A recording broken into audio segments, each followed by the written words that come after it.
According to DepEd Memorandum Number 8, Series 2023, or the Multi-Year Guidelines on the Results-Based Performance Management System, Philippine Professional Standards for Teachers, Paragraph 2, geared towards competency-based performance management, professional development, and career progression, the PPST-based RPMS for teachers shall utilize all 37 indicators of PPST and shall be distributed across 3 school years. School year 2022-2023, school year 2023-2024, and school year 2024-2025. This DepEd memorandum titled Multi-Year Guidelines on the Results-Based Performance Management System, Philippine Professional Standards for Teachers, RPMS PPST, details the enclosed procedures and all other necessary information on the adoption and implementation of performance management and appraisal of teachers.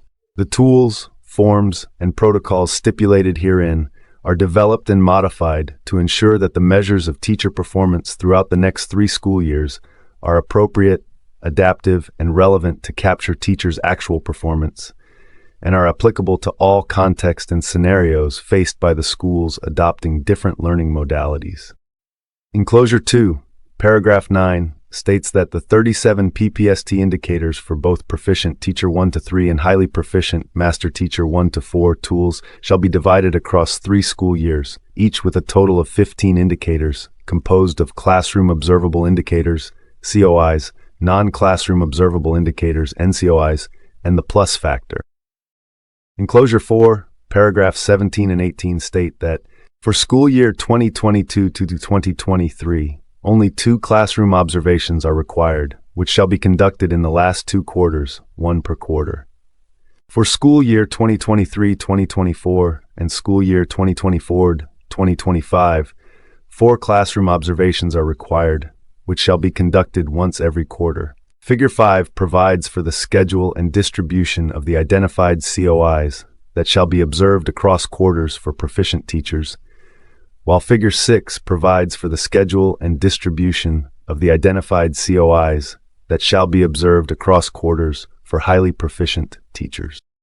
Enclosure 4, paragraphs 19 to 23, state that the average rating of the classroom observations done across quarters shall constitute the final rating for each CO. Additional classroom observations may be conducted for purposes of technical assistance to teachers to improve their teaching practice. However, classroom observations conducted for technical assistance purposes will not be a factor in the determination of a RTE's performance rating.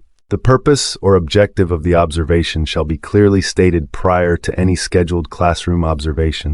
All classroom observation for performance evaluation purposes shall be scheduled in advance. The ratee must be informed of the schedule at least 3 working days before the classroom. In case of unforeseen circumstances and fortuitous events that are outside the control of the schools, such as natural or man-made calamities or disasters, lockdowns, etc., concerned schools may be allowed to deviate from the prescribed timeline conducting classroom observations, provided that requests in relation thereto shall be subjected for the approval of the school's division superintendent, provided further that all applicable classroom observation modes exhausted prior to submitting requests. The default mode of classroom observation shall be in-person, face-to-face observation. In case of any national pronouncement that may affect the operation of the school, e.g. community quarantines, implementation of blended learning, etc., the following modes of alternative classroom observation may be considered. Online synchronous classroom observation. B. Online asynchronous classroom observation. C. Classroom observation via learning action cells. LAC. Annex D shows the table of modes of classroom observation. In-person, face-to-face observation. This is the default mode of classroom observation, to be adopted by all public schools unless otherwise specified by DepEd Central Office. For school years 2022-2023, 2023-2024, and 2024 to 2025, the protocols and procedures in the 2019 DepEd RPMS Manual for Teachers and School Heads shall apply. In classroom observation, it is highly encouraged that 2 to 3 observers participate. If there are any issues on the availability or conflict in schedule, 1 observer will be sufficient. Alternative classroom observation modes, adopted only by public schools due to unforeseen situation, that affect the operation of the school, subject to internal guidelines issued by the DEP Central Office. A. Online synchronous observation, real-time observation teaching, online synchronous learning or two-way radio instruction.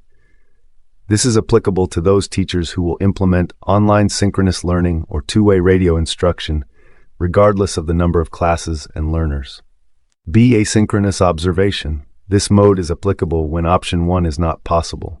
This is also applicable to teachers who will implement online asynchronous learning or audio lesson in any of their classes and learners. The teacher may use video or audio lesson in lesson delivery as part of the supplementary materials or as one of the learning materials for online asynchronous learning or two-way radio instruction.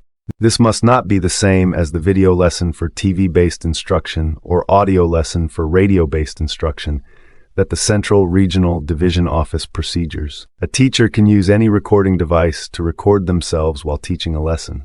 The video or audio lesson must be SLM-based or MELC aligned. The file, video or audio lesson, can be stored in a cloud, e.g. Google Drive, or any storage device, e.g. flash drive, or uploaded to an online classroom such as Google Classroom or a learning management system, LMS. C. Observation via Learning Action Cell ACT session, demonstration teaching. This mode is applicable when option 1 and 2 are not possible. This mode applies to teachers who will implement pure modular learning, such as print digital, radio-based instruction, e.g. DEP radio, and TV-based instruction, e.g. DEPIT TV. During Learning Action Cell session, the raters may adopt either of the following scenarios. A. Demonstration. Teaching with the co-teachers as learners. The teacher will demonstrate the identified classroom observable indicators and deliver the lesson as if it were real class with actual learners. The co-teachers will serve as learners. B. Demonstration of best practices. RT will demonstrate the identified classroom observable indicators based on their understanding of the objective and share it with their co-teacher during the Learning Action Cell session.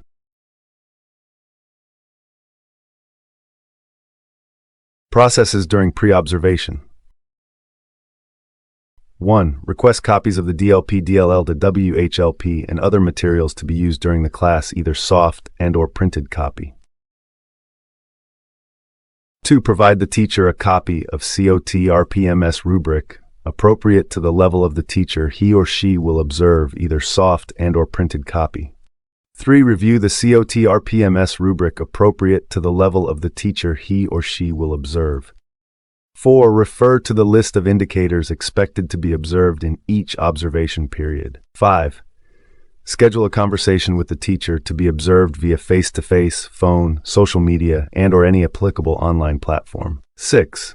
Explain the observation process to the teachers being observed and discuss the CORPMS rubric appropriate to the level of the teacher he or she will observe. 7. Inquire if the teacher wants the observers to focus on anything specific to that class or related to his or her teaching style. 8. Ask the teacher to inform the class that visitors will be in attendance and the class will proceed normally. 9. Ask for any clarifications or inquiries in line with the classroom observation. 10. Communicate with other observers if they are available on the scheduled classroom observation.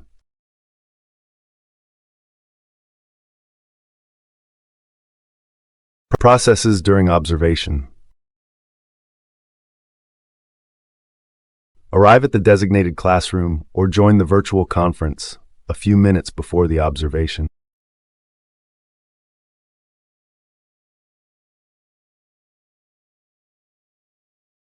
One, sit at available chairs, joins, and prescribe online platforms. Multiple observers are expected to sit apart, join the conference.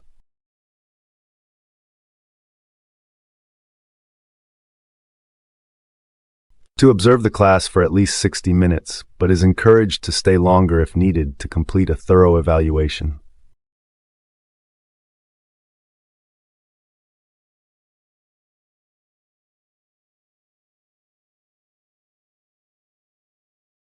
Three, use the observation notes form to record comments and observations on the teacher's performance.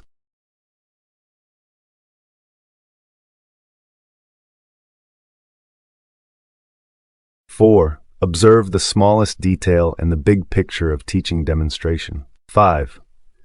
Observe if the teacher has a clear and simple instructional routine that facilitates students' ability to transition between in-person and remote learning. 6. If there are multiple observers, avoid engaging in any discussion with one another, interrupting the teacher by manipulating the interaction features of the platform. Showing any feedback on the teacher's performance using facial expression is also discouraged, or using reaction feature of the online platform. 7. Check if the teacher has a system for grading and feedback for activities and discussion. 8. Observe the entire class period via face-to-face or distance learning classroom observation. 9. Refer to the COT RPMS tool as a reminder of some teaching effectiveness indicators, but should not feel limited by this list. 10. Do not ask or answer question. 11. Do not interrupt or interfere with the class. 12. Be aware that you may have a bias for styles similar to your own and keep an open mind.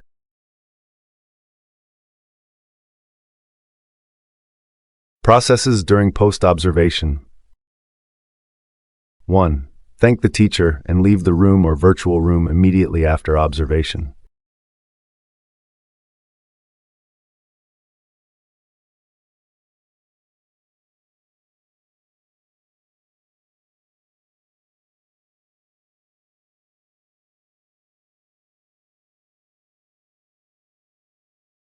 2. Individual rating, face-to-face or distance learning modality. Rate the teacher using the COT RPMS rubric appropriate to the teacher's level.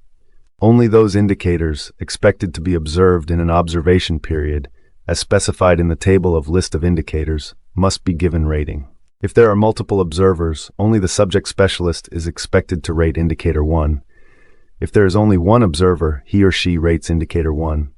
Elementary teachers are generalists. All observers are expected to rate indicator 1.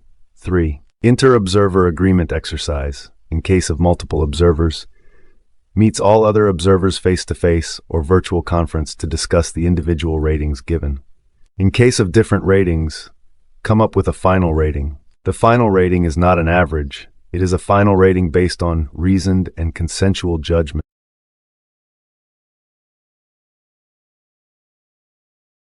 4. Meet with the teacher face-to-face/virtual conference to discuss the results of the observation. 5. Post-observation conference should be conducted no later than 1 week after the observation. 6. Post-observation conversation should be handled in a collegial manner. 7. The observer should be prepared to reflect on a variety of teaching effectiveness criteria and provide actual examples whenever possible. 8. Post-observation conversation should begin with a discussion about the most effective teaching strategies observed. 9. Observers should provide the reasons why a particular strategy seemed less effective and suggest one or more alternatives that could be utilized instead. 10. The observer should ask the teacher if he or she has any ideas for changes that would enhance his or her own teaching effectiveness. 11. Ask for any clarifications or inquiries in line with the classroom observation.